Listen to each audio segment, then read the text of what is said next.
فضائل سورۃ اخلاص۔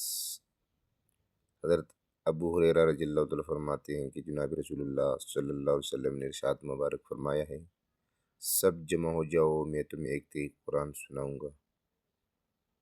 جب صحابہ کرام جمع ہو گئے تو آپ نے تشریف لائے اور قل هو اللہ احد پڑھی اور ارشاد فرمایا کہ یہ صورت ایک تہائی یعنی تیسرا حصہ قرآن کے برابر ہے۔